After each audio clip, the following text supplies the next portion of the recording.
Tejo pointed toward the sky, where young dragons were already practicing the ancient guardian formations they had learned from their elders. Because that is what free beings do. They grow, they explore, they take on new challenges. And sometimes, they even teach old humans new tricks. As the twin suns set behind the mountains, Dragon's song echoed across the valley. It was a song of freedom, of hope, and of the bonds that form between beings who choose to stand together against the darkness. The last dragon auction was over, but the real story had just begun. 1 year after the first dragon was freed from Trade Station Omega, the final confrontation came at the asteroid field of Broken Dreams. This region of space was filled with the remains of failed mining operations and abandoned space stations. Massive rocks drifted in chaotic patterns, creating a maze that could hide entire fleets. The hegemony had finally tracked down the location of the main Dragon Liberation Base. Admiral Vex Nari, their finest military commander, led a fleet of 200 warships toward the asteroid field.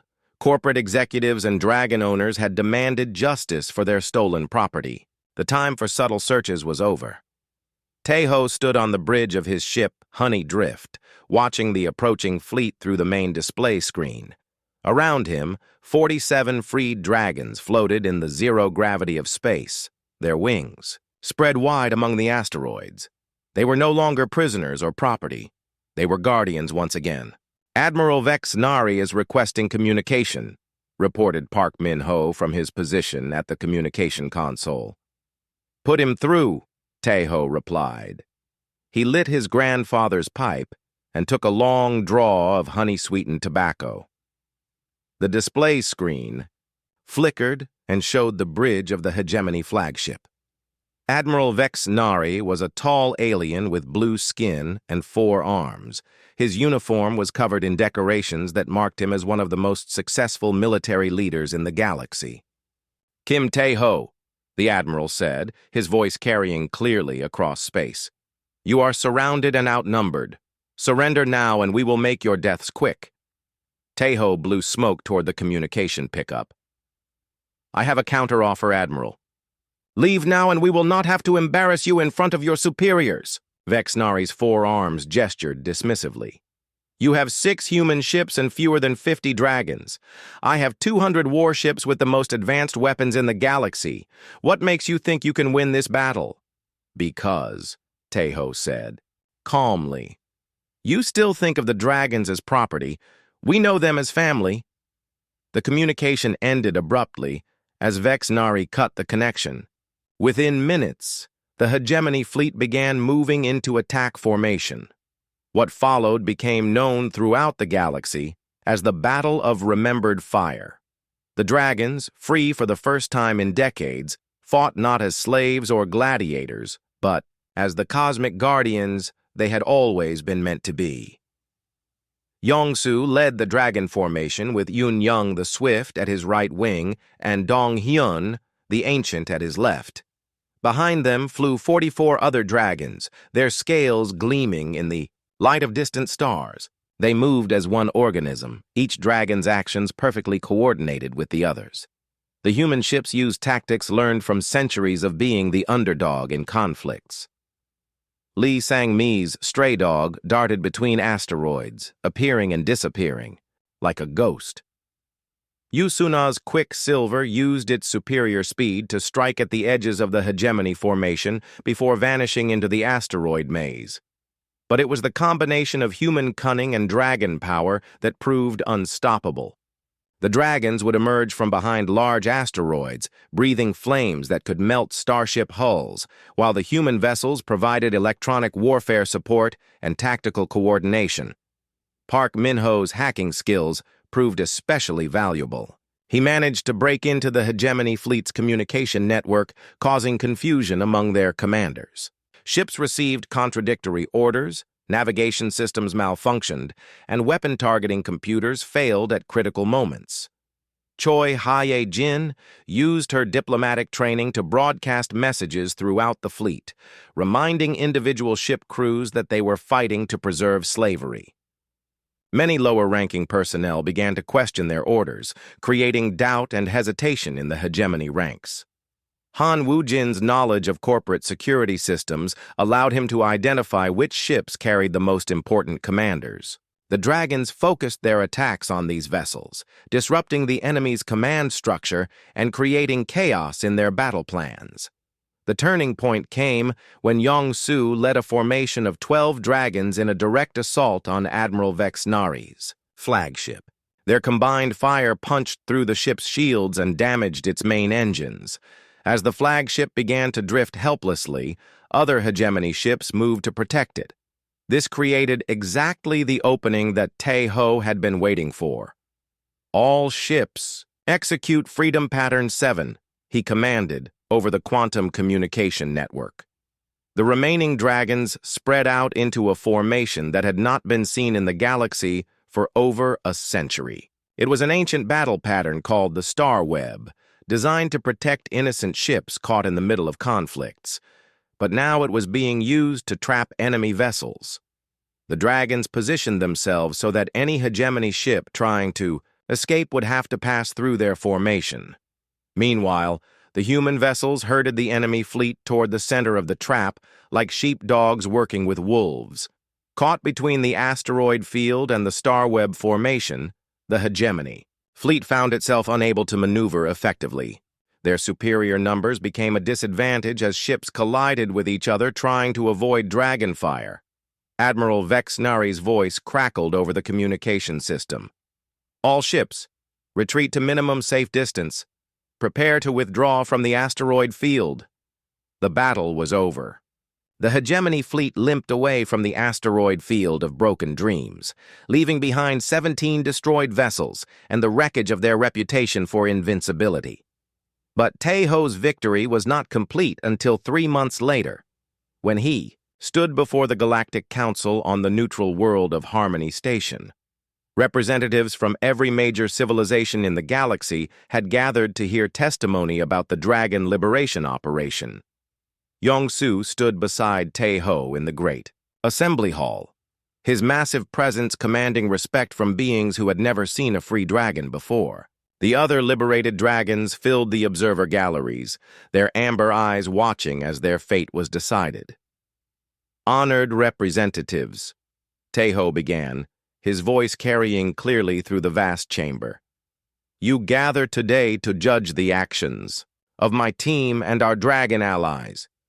Before you make your decision, I ask you to consider one simple question.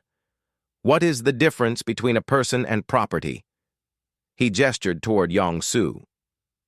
"This being has lived for over 1,000 years. He has knowledge of history that predates most of your civilizations. He can create art, solve complex problems, and make moral decisions. He feels joy, sorrow, and hope, just as you do."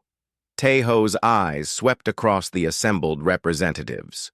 "Yet for decades you allowed him and his people to be bought and sold like machines. You ignored their suffering because their pain was profitable to ignore." The human's voice grew stronger as he continued. "Today, I return to you something you had lost. The knowledge that some things cannot be bought, cannot be sold, and cannot be contained. Freedom is one of those things. Dignity is another. And hope burns eternal, like dragonfire in the cosmic dark." The debate that followed lasted for 3 days. Corporate representatives demanded compensation for their lost property. Military leaders warned about the danger of setting precedents that encouraged rebellion. Economic advisors calculated the financial impact of freeing all enslaved beings throughout the galaxy. But in the end, it was Yong-Su's testimony that decided the matter. The ancient dragon spoke of the old days when star guardians worked alongside other species to maintain balance and peace. He offered to restore those partnerships, to help solve conflicts through wisdom rather than force. "We ask for nothing but the freedom to serve life itself," Yong-Su concluded. "We offer everything. We are to protect those who cannot protect themselves." The vote was closer than Tae-ho had hoped, but decisive enough to matter. The dragons were granted full citizenship rights in 23 star systems, with more governments promising to follow. The hegemony was forced to pay reparations for the years of enslavement. Most importantly, the precedent was established that intelligence and self-awareness were the only requirements for legal personhood. 6 months later, Tejo sat on the observation deck of the first free dragon colony in over a century. The world they had chosen was beautiful, with twin suns that painted the sky in shades of gold and crimson. Dragons soared through the atmosphere, their voices raised in songs that had not been heard for generations. Yongsu landed beside him, folding his great wings with a sound like wind through ancient trees. "You did something remarkable, Kim Taeho. You reminded us that we were never truly alone." Taeho smiled, smoke from his honey-sweetened pipe curling around his weathered features. "We reminded each other, humans, dragons, and everyone else who believes that freedom is worth fighting for." The dragon's amber eyes reflected the light of the twin suns. "What will you do now? Your life's work is complete." "Oh, I do not think so," Taeho replied. "There are still plenty of beings throughout the galaxy who need reminding about the difference between persons and property. Besides, someone needs to make sure you dragons do not get too comfortable in your new freedom." Yongsu's laughter rumbled like distant thunder. "And what makes you think we would get comfortable?" 6 months after the meeting at Kepler Station, the liberation operation was in full swing across the galaxy. Each member of Taeho's team had become an expert at their assigned role in the massive undertaking. Lee Sang-mi had established a network of hidden supply bases and safe routes throughout the outer systems. Her ship Stray Dog was constantly moving, delivering equipment and coordinating with other smuggler vessels. She knew every asteroid field and abandoned space station that could hide a dragon. Park Min-ho had developed a collection of electronic devices that made the impossible seem routine. His neural dampeners could disable the control collars that many owners use to keep their dragons obedient. His communication scramblers prevented tracking devices from reporting dragon locations. Most importantly, he had created a quantum communication system that allowed dragons to speak with each other across vast distances. Choi Hye-jin had perfected her cover identity as a representative of Enhanced Asset Management Solutions. She carried impressive credentials and spoke with the confidence of someone who dealt with valuable assets every day. Corporate executives and crime lords welcomed her into their private collections, eager to increase the value of their investments. Han Woo-jin used his security expertise to map the defenses around each dragon. He knew which guards could be bribed, which systems could be hacked, and which owners were paranoid enough to require special approaches. His network of underworld contacts provided detailed intelligence on everything from shift schedules to personal habits. Yu Suna's ship. Quicksilver had been modified with expanded cargo space and improved life support systems. It could carry up to 3 adult dragons at once while maintaining stealth capabilities that made it invisible to most scanners. She had become the primary extraction vessel for the operation, but it was Tai-ho and Yong-su who served as the heart of the Liberation Network. Together, they visited dragon after dragon, bringing with them the scents of smoke and honey that awakened ancient memories. Their first success had been Park Yoon-young, a silver-scaled female who had been forced to fight in the gladiator arenas of Nexus Prime. When Taeho lit his pipe in her holding cell, Yoon-young's eyes had widened with recognition. The honey-sweetened tobacco smoke smelled like freedom itself. "Sister," Yong-su had whispered to her in the dragon tongue. "Do you remember who you were before the chains?"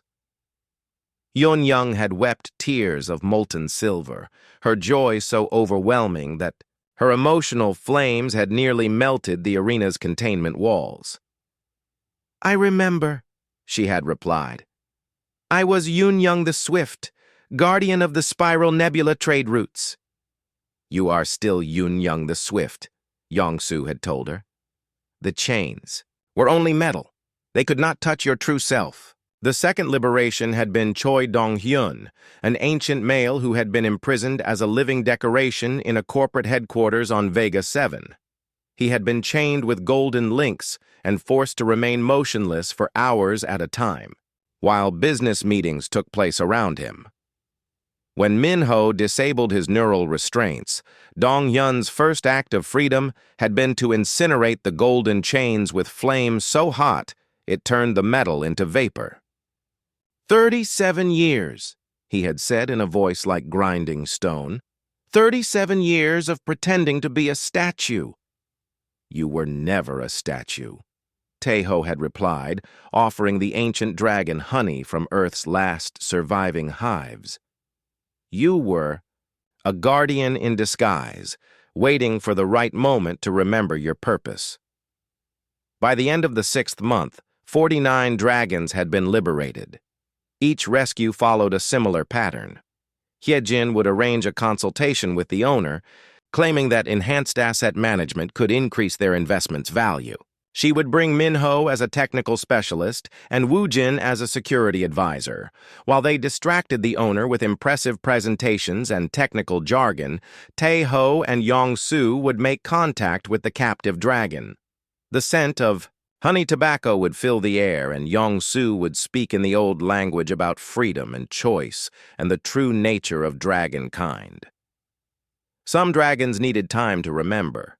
Years of captivity had dimmed their sense of self, made them forget that they were more than valuable property.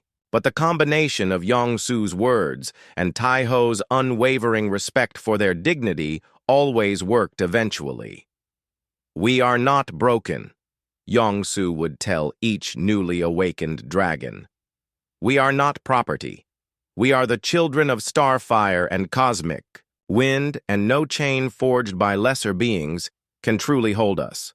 The liberated dragons were taken to hidden bases established throughout the outer systems. Sang-mi's network of smugglers helped transport them to safety, while Suna's ship provided emergency evacuation when security proved tighter than expected. But the most important part of the operation was what happened after each dragon was freed. Using Min-ho's quantum communication system, they could speak with their liberated brothers and sisters across the galaxy. For the first time in decades, dragons were remembering that they were not alone. The effect was remarkable. Dragons who had spent years in isolation suddenly had voices to talk to, friends who understood their pain and hoped that their situation could change. The quantum network became a source of strength that sustained them through the most difficult rescues. However, not every liberation went smoothly. The rescue of Kim Si-jin from the private collection of Rigel Corporation's CEO had required a full military operation. The dragon had been kept in an underground facility with enough security to protect a planetary government. It had taken all of Woo-jin's expertise and several of Sang-mi's smuggler contacts to get Tae-ho and Yong-soo inside the facility. When they finally reached Si-jin's cell, they found a dragon who had been so heavily drugged that he barely remembered his own name. "Who am I?" Se-jin had asked, in a voice made weak by years of chemical suppression. "You are Kim Se-jin the Wise," Yong-soo had replied gently. "You were the keeper of the great library on Arcturus Station. You taught young dragons the history of our people and the principles of guardianship." It had taken 3 days of constant care before Se-jin's mind cleared, enough for him to remember his true self. When he did, his rage at what had been done to him was so fierce that his flames melted the walls of his prison cell. By the time the hegemony realized what was happening, the Liberation Network had freed nearly 50 dragons and established a communication system that connected them all. Corporate executives began reporting mysterious equipment failures around their dragon holdings. Arena managers complained that their fighters had become uncooperative and difficult to control. Hegemony's response was swift and predictable. Bounties were placed on every member of Tae-ho's team. Corporate security forces began sweeping the outer systems, searching for hidden dragon bases. Patrol fleets doubled their presence in areas known to harbor smugglers and criminals. But the humans had expected this reaction. They had spent months preparing for the moment when their activities would be discovered. Hidden bases were abandoned and re-established in new locations. Transport routes were changed daily. The quantum communication network was encrypted with codes that even Minho's best equipment could barely break. Most importantly, the dragons themselves had remembered who they were. They were no longer passive prisoners waiting for rescue. They had become active participants in their own liberation, using their intelligence and abilities to help free their remaining brothers and sisters. The war for dragon freedom had begun, and for the first time since the hegemony rose to power, the outcome was not certain. 3 weeks later, Taeho's ship docked at Kepler Station, a ramshackle trading post that floated in the darkness between star systems. The station was built from salvaged ship parts and abandoned mining equipment. It looked like it might fall, apart at any moment, but it had been operating for 50 years without major problems. Kepler Station was home to smugglers, mercenaries, and traders who preferred to avoid hegemony space patrols. The authorities knew it existed, but mostly left it alone. As long as the station's inhabitants kept their illegal activities away from core worlds, nobody asked too many questions. Taeho left Yongsu safely hidden in his ship's cargo hold and made his way through the station's crowded corridors. The air smelled of recycled atmosphere, cooking food from a dozen different worlds, and engine fuel. Aliens of every description walked past him, talking in languages his translator could barely understand. The meeting was set for the station's main cantina, a large room filled with tables, chairs, and beings who asked no questions as long as you paid for your drinks. Taeho found his contacts already waiting for him in a corner booth that offered privacy from curious ears. Lee Sang-mi was the first person he recognized. She was about 40 years old, with short black hair and a cybernetic eye that glowed softly, blue in the dim light. Her left arm was also artificial, replaced after a shuttle crash 5 years earlier. She had been a military pilot before becoming a smuggler. "Taeho," she said as he approached the table. "You look older." "I feel older," he replied, sliding into the booth beside her. "Thank you for coming." "Your message was interesting," Sang-mi said. "Free 200 dragons from some of the most powerful beings in the galaxy. Either you have gone completely insane or you have a plan that might actually work." The other humans at the table introduced themselves. Park Min-ho was a thin man in his 30s who specialized in computer systems and electronic security. His fingers moved constantly, typing on invisible keyboards or adjusting devices that most people could not see. Choi Hee-jin had been a diplomat before she grew tired of politics and became a freelance negotiator. She was elegant and well-dressed, the kind of person who could walk into any government building and convince the guards she belonged there. Han Woo-jin was a former security chief who had quit his corporate job after discovering his employers were using slave labor. He knew how the security systems of major corporations worked because he had designed many of them himself. Yu Suna was a ship captain whose vessel could outrun anything the hegemony had built. She had been smuggling people and cargo for 20 years without being caught once. Her ship, Quicksilver, was famous throughout the outer systems. "So," Sang-mi said after everyone had ordered drinks, "tell us about this dragon liberation plan." Taeho pulled out a data pad and placed it on the table. The screen showed a map of the galaxy with red dots marking dragon locations. There are 197 dragons currently in captivity. They are owned by corporations, crime lords, wealthy collectors, and arena managers across 50 different worlds. Minho leaned forward to study the data. The security around these creatures must be incredible. Dragons are worth millions of credits each. "The security is designed to keep dragons in," Taeho said, "but it was not designed to keep humans out." He explained his plan. They would not try to steal the dragons or break them out by force. Instead, they would approach each owner as representatives of a legitimate business. We will call ourselves Enhanced Asset Management Solutions, Hyejin suggested, already understanding the direction of Taeho's thinking. We offer services to optimize the performance and value of exotic investments. Exactly, Taeho agreed. We tell the owners that we can make their dragons more valuable, more impressive, more profitable. They will invite us in to examine their property. Woo Jin nodded slowly. And once we have access to the dragons, we remind them of what they used to be.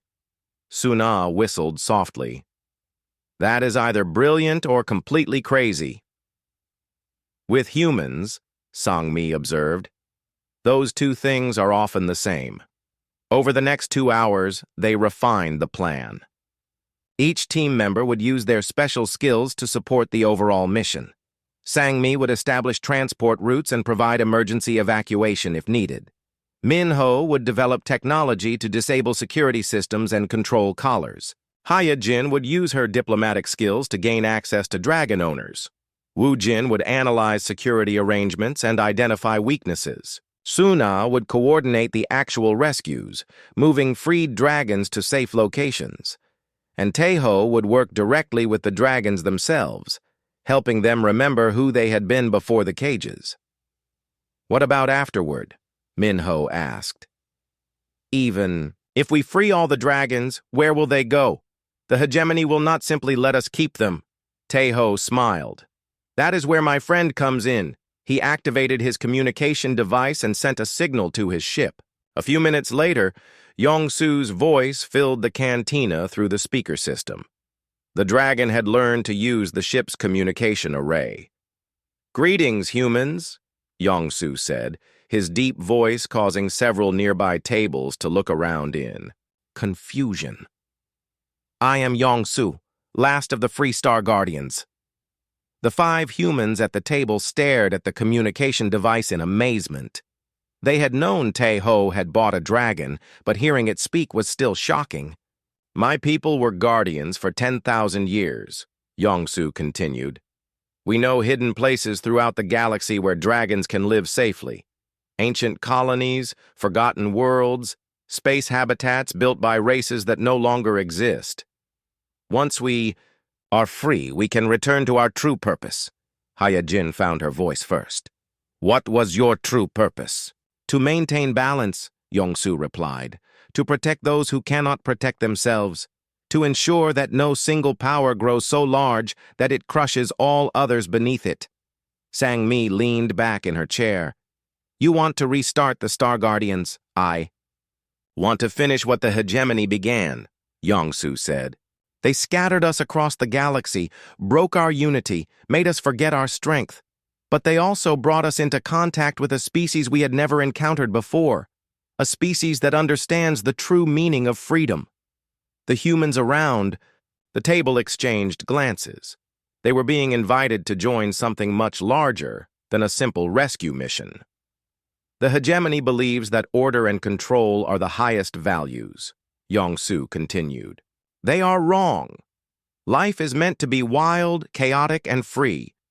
That is what makes it beautiful. Taeho stood up and raised his glass. To impossible things, he said. The other humans raised their glasses as well.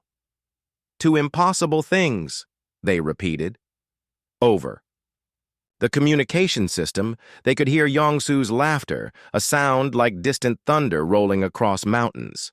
To impossible things, the dragon agreed. The plan was set. In 1 week, they would begin the largest liberation operation in galactic history. 6 humans and 1 dragon against the most powerful forces in known space. The odds were impossible. But as Taeho had said, humans specialized in impossible things. And now they had a dragon to help them remember why some things were worth fighting for, no matter the cost.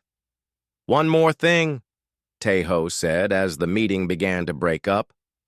When we do this, there will be no going back. The hegemony will hunt us to the ends of the galaxy. Are you all prepared for that? Sang-mi spoke for all of them. We have been preparing for this our whole lives. We just did not know it until now. 2 weeks after escaping Trade Station Omega, Taeho's ship Honeydrift floated in the empty space between star systems. The cargo hold had been modified to accommodate Yongsu's massive size. Special air filters kept the atmosphere clean, and heating elements maintained a comfortable temperature for the Dragon. Yongsu lay coiled in the center of the hold, his black scales reflecting the soft blue light from the ship's systems. His amber eyes watched Taeho as the human sat nearby, smoking his honey-scented pipe and listening to the Dragon's story. "We called ourselves the Star Guardians," Yongsu explained, his deep voice vibrating through the ship's hull. "For 10,000 years, we kept peace between the growing civilizations and the wild spaces they wanted to conquer. We were not rulers or gods. We were simply watchers who made sure balance was maintained." Taeho puffed thoughtfully on his pipe. The sweet smoke drifted through the recycled air, creating patterns that reminded Yongsu of clouds on worlds he would never see again. "What kind of balance?" "Young races expand quickly," Yongsu replied. "They consume resources, claim territory, build colonies. This is natural and good. But sometimes they forget that other beings also need space to live and grow. We reminded them." The Dragon's eyes grew distant as he remembered better times. "We negotiated treaties between warring species. We protected nursery worlds where new forms of life were evolving. We made sure that trade routes remained open to all, not just the powerful." "You were diplomats," Taeho said with understanding. "We were whatever was needed," Yongsu corrected. "Diplomats when words could solve problems, warriors when violence threatened the innocent, teachers when younger races needed guidance. We served life itself, not any single government or empire." Taeho leaned forward in his chair. "What changed?" Yongsu's expression darkened. "The hegemony rose to power in the core systems. They spoke of order, efficiency, and profit above all else. They claimed the galaxy needed unified rule to prevent chaos and war. The Dragon's claws scraped against the metal floor as old anger surfaced. At first, we tried to work with them. We offered our services as neutral mediators, as we had done for countless civilizations before. But the hegemony did not want mediation. They wanted submission. They demanded that you bow to their authority," Taeho guessed. "More than that," Yongsu replied bitterly. "They declared us enemies of progress. They said our protection of wild spaces slowed expansion. Our defense of weaker races reduced profits. Our very existence challenged their authority." The Dragon's story unfolded like a tragedy written in Starfire. The hegemony had developed new weapons specifically designed to capture dragons alive. Neural disruptors that caused paralysis without permanent damage, quantum nets that could hold even the strongest dragon, sleep gases that worked on their unique biology. "They hunted us systematically," Yongsu continued. "Fleet after fleet, world after world. Those who were captured were sold at auctions like the one where you found me. Some became gladiators, forced to fight for the entertainment of crowds. Others were used as living weapons in corporate wars." Taeho felt sick as he listened. "How many of your people are still free?" "None," Yongsu said simply. "I was the last, and now I am here with you." They sat in silence for several minutes. Taeho smoked his pipe and thought about what he had heard. Finally, he spoke. "Tell me about the others, the ones who were sold." Yongsu's amber eyes flickered with something that might have been hope. "Why do you ask?" "Because," Taeho said, standing up and walking to the ship's communication console, 200 dragons scattered across 50 worlds sounds like a problem that needs solving."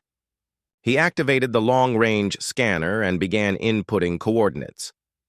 "I kept records of every dragon sold at the auctions, names of buyers, locations, purchase prices. The auctioneers were very thorough in their documentation."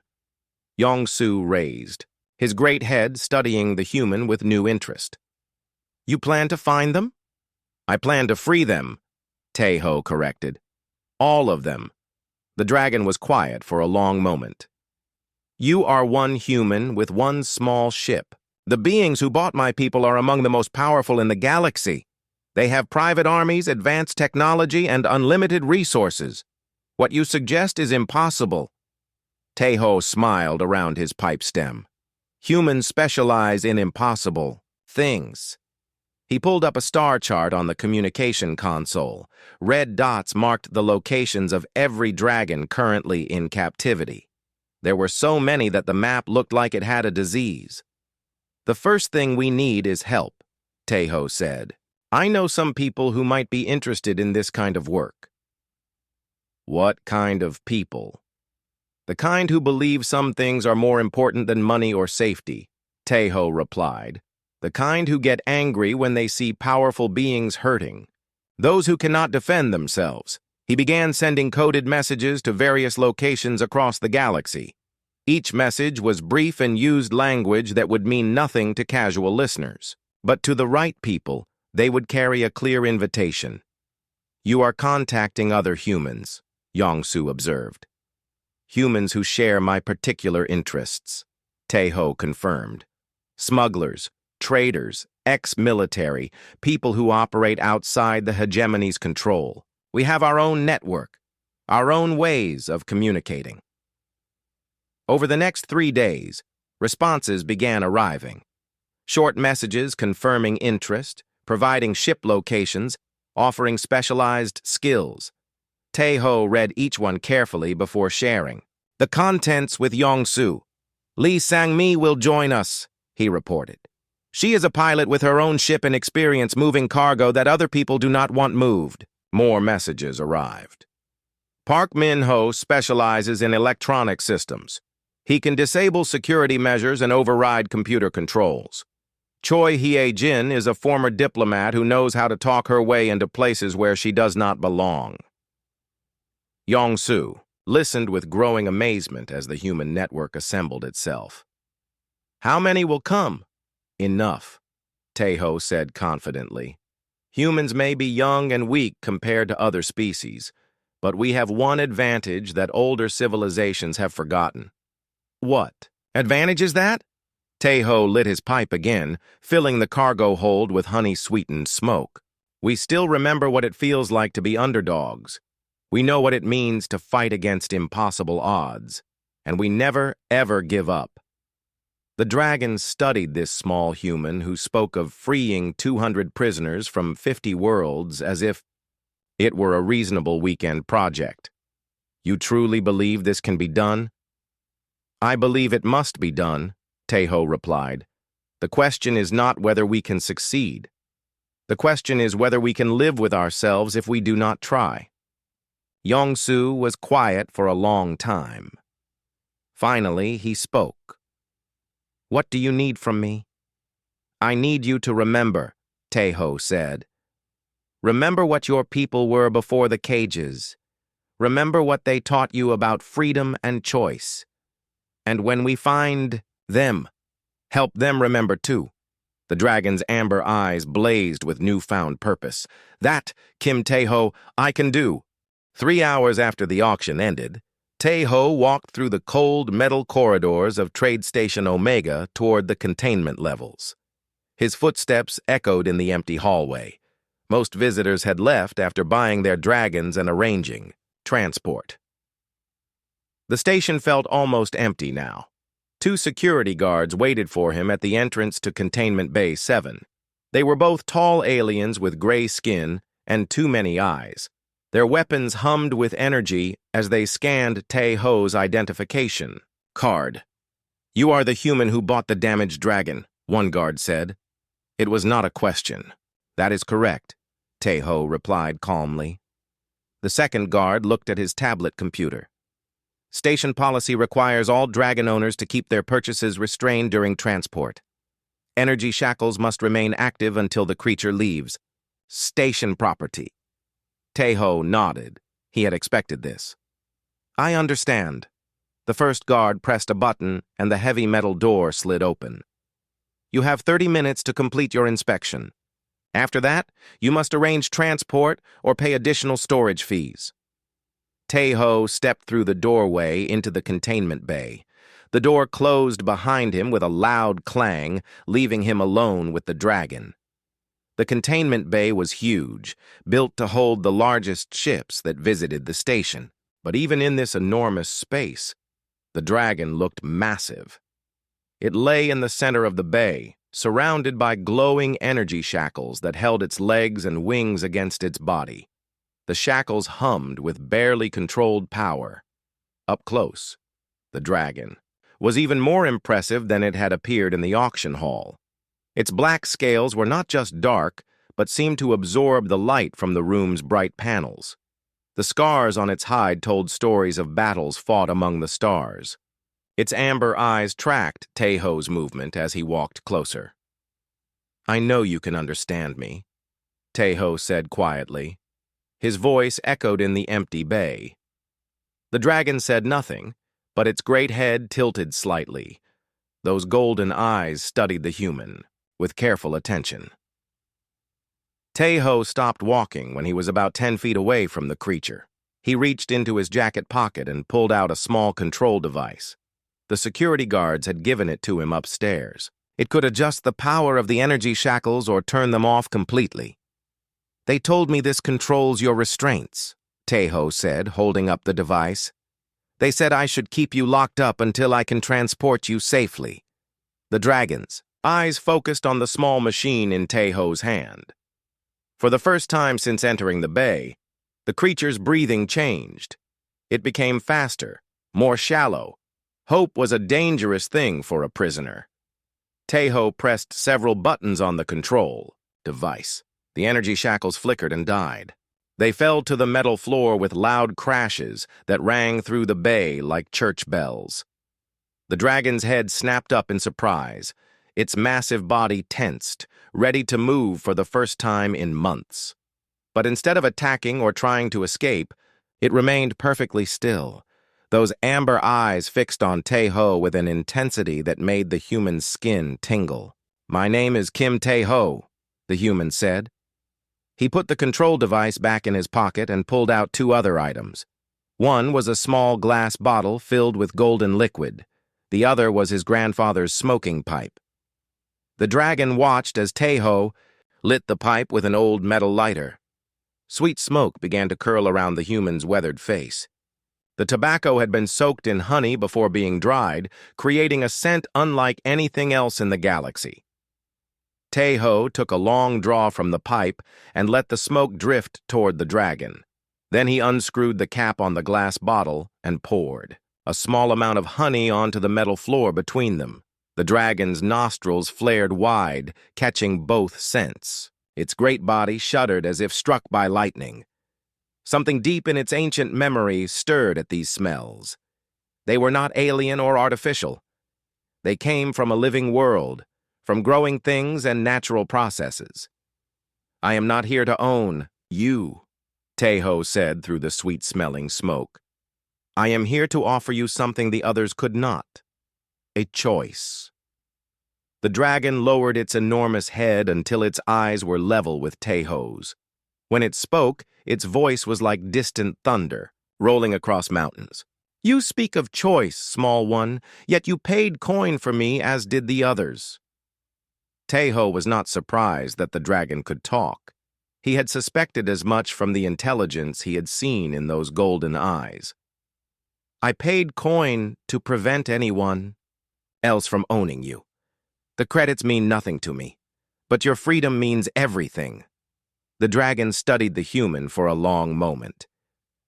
"What are you called, Kim Taeho? What species produces beings who smell of smoke and honey and speak of freedom to strangers?" "I am human," Taeho replied.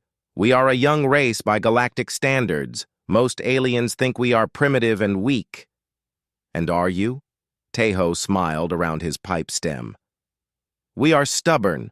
We do not accept that some things cannot be changed. We believe that every thinking being deserves to choose their own path." The dragon's scarred head tilted to one side. "You freed me from energy shackles, but I am still trapped on this station. The bay doors are locked. Security monitors watch our every move. How do you offer me choice when neither of us can leave? What is your name? Taeho asked instead of answering. The dragon was quiet for several heartbeats. I am called Yong-Su in the old tongue of my people. In your language, it would mean dragon of courage. Tell me about your people, Yong-Su, Taeho said. He sat down cross-legged on the metal floor, making himself comfortable. Tell me what happened to them. Yong-Su's amber eyes flickered with old pain. We were guardians once. For 10,000 of your years, we maintained balance in 13 star systems. We asked for nothing but respect and the freedom to soar between worlds. The dragon's voice grew harder as he continued. The hegemony came with their fleets and their laws. They said we were obstacles to progress. When we refused to bow to their authority, they hunted us with weapons designed to capture rather than kill. They sold us like animals to anyone with enough credits. Taeho listened while smoking his pipe. The honey-scented tobacco smoke continued to drift through the bay. How many dragons are left? Perhaps 200 scattered across 50 worlds. Yong-Su replied, all of them now property of beings who see them as trophies or tools. Not all of them, Taeho said quietly. He stood up and walked over to one of the bay's computer terminals. His fingers moved quickly across the control panel. Warning lights began flashing as he overrode the security systems. What are you doing? Yong-Su asked. Opening the bay doors, Taeho replied. My ship is docked in Bay 12, just 2 levels down. It has a cargo hold big enough for you and life support systems that can handle your needs. Alarms began blaring throughout the station. Taeho ignored them and continued working at the terminal. The massive bay doors started to slide open, revealing the star-filled darkness of space beyond. You would risk your life for a stranger? Yong-Su asked. Taeho turned to face the dragon. His eyes held the same stubborn determination that had carried humanity to the stars. You are not a stranger. You are a thinking being who deserves freedom. That makes you family. The dragon stared at this small human who smelled of smoke and honey and spoke of impossible things. In all his centuries of life, Yong-Su had never encountered a species like this one. I trust you, Kim Taeho, the dragon said finally. You smell of truth. Together they ran toward the open bay doors and the waiting darkness where a human ship, called Honeydrift, waited to carry them both toward freedom.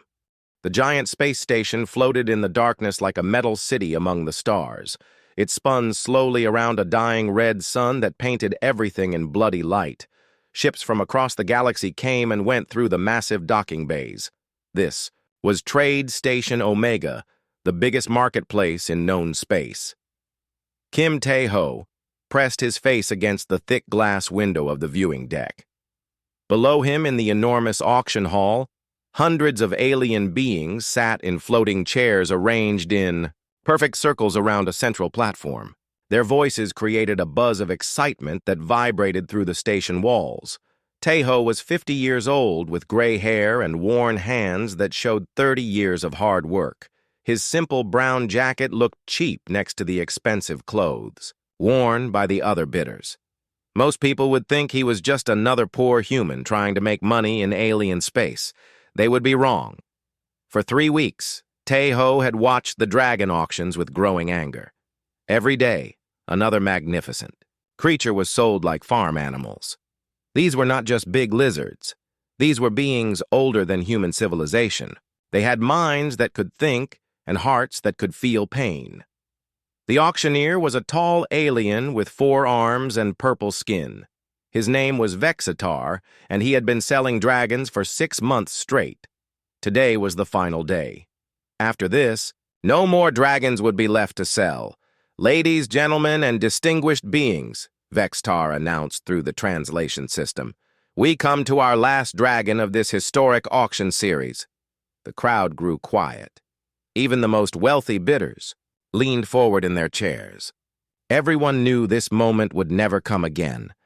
A cage made of energy beams appeared on the platform.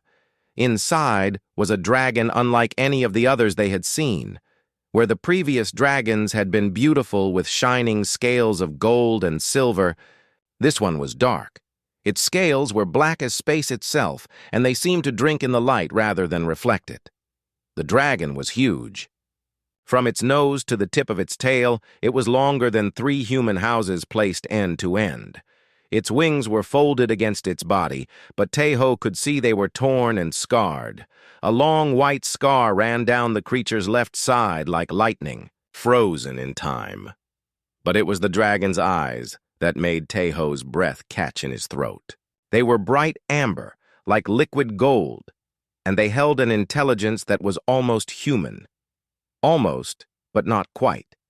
There was something older there, something deeper.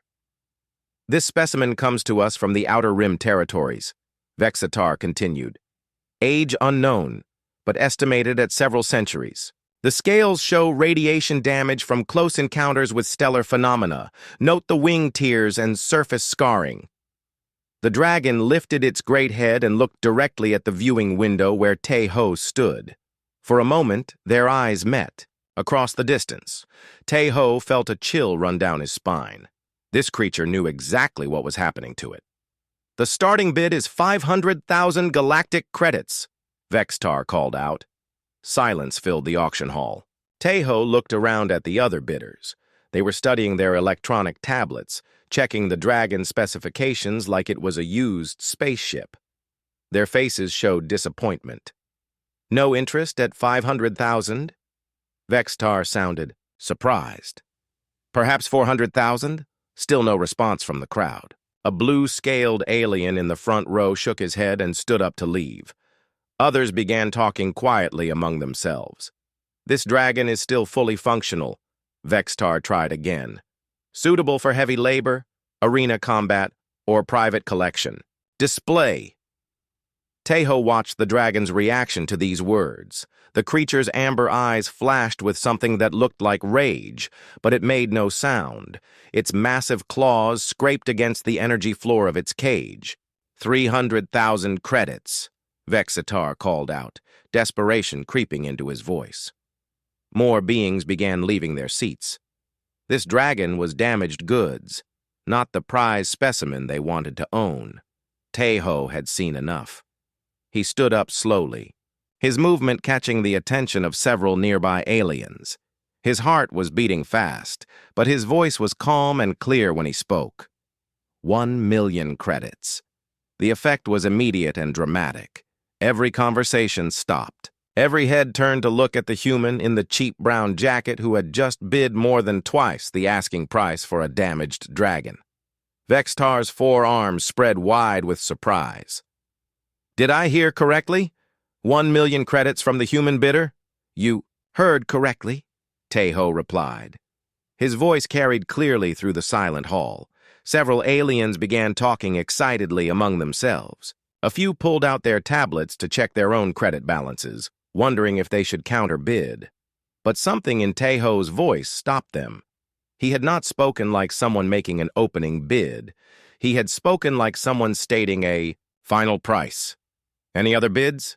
Vexitar asked, looking around the hall hopefully. No one raised their hand or spoke up. The wealthy collectors and corporate representatives sat in their chairs, staring at the human who had just spent a fortune on what they considered worthless. Going once for 1 million credits, Vexitar announced. Taeho looked down at the dragon again. The creature was still watching him with those bright amber eyes. There was no hope in that gaze, but there was curiosity. The dragon was trying to understand why this small human had chosen to buy it.